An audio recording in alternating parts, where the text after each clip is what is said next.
Mr. Popper's Penguins. Chapter 16. On the Road. During the next day, there was much to be done at 43 to Promptwood Avenue. There were new clothes to buy for all of them, and the old ones to pack away in mothballs. Then Mrs. Popper had to scrub and polish and straighten the whole place, for she was much too good a housekeeper to leave everything at sixes and sevens while the Poppers were away. Mr. Greenbaum said that their first week's pay in advance.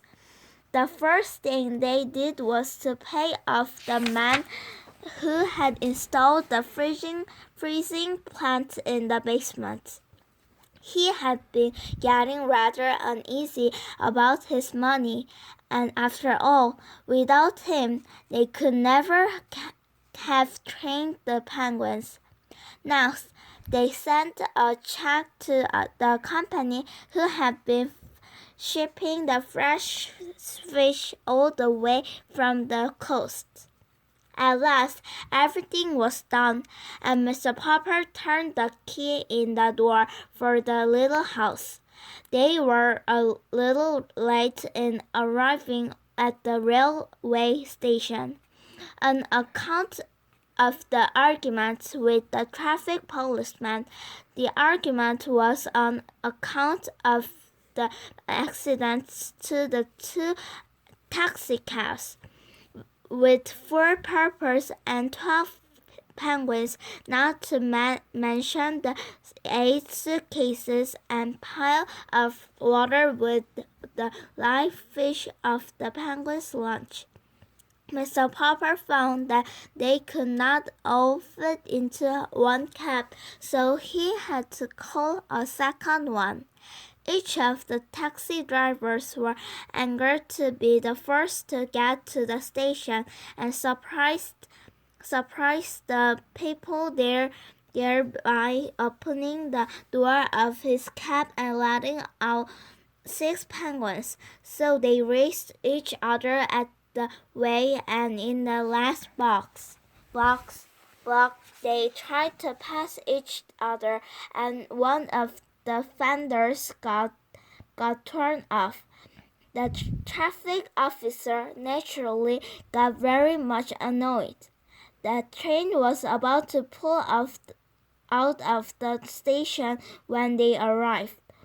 Even with both taxi drivers helping them through the gate and over the brass rails onto the rail observation platform, they barely made it. The penguins were gasping. It had been decided that Mr. Popper should ride in the baggage car with the penguins to keep them from getting nervous, while Mrs. Popper and the children should ride in one of the Pullmans because of getting one on at the observation end of the train. Mr. Popper had to take the birds through the whole length of the train. It was easy enough to get them through the club car, even with the pile of fish to carry. In the sleeping cars, however, where the porter was already making up some of the berths, there was trouble. The porter's letters offered too much compassion to the penguins. There were a dozen happy orcs from a dozen excited pigs.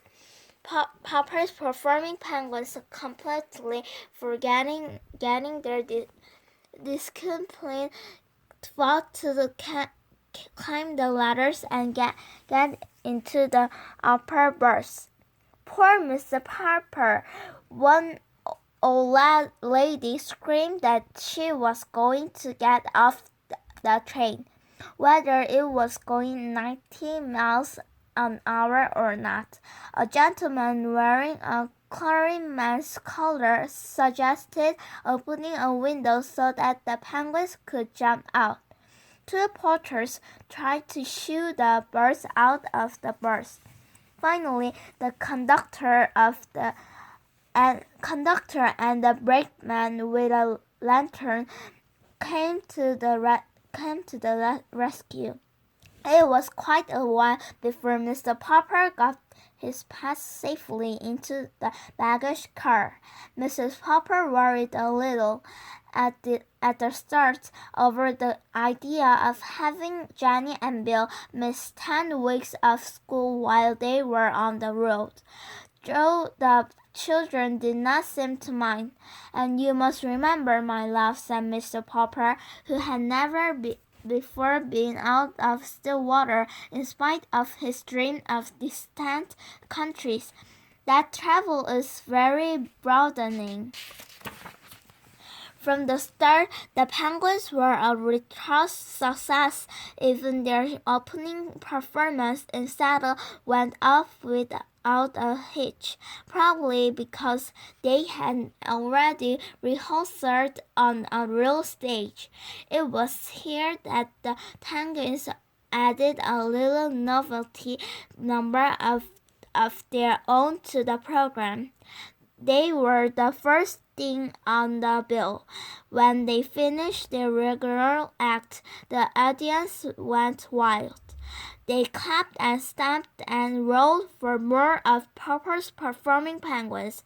Jenny and Bill helped their father herd the penguins off the stage so that the next act could go on. This next act was a tightrope walker named Mr.popper. The trouble was that instead of watching him from the wings, as they should have done, the penguins got interested and walked out on the stage again to watch him more closely. Unfortunately, at this moment, Mr.popper was going a very difficult dance on the wire overhead. The audience, of course, had thought that the penguins were all through and were very much pleased to see them returned and lined up with their backs to the audience and looked out at Mr.popper dancing very carefully on their wire high above them. This made everyone laugh so hard that Mr.popper lost their balance. "Urgh!" said the penguins, waddling away hurriedly, in order not to be under him when he fell. Cleverly recovering his balance, Mr.popper caught the wire by the inside of his elbow and saved himself. He was very angry when he saw the Popper performing penguins opening wide their 12 red beaks as if they were laughing at him. "Go away, you stupid things," he said to them in French. "Urgh!" said the penguins, pretending not to understand and making remarks to each other in penguin language about Mr.popper. And whenever they appeared, the more they interfered with the other acts on the program and better the audience liked them.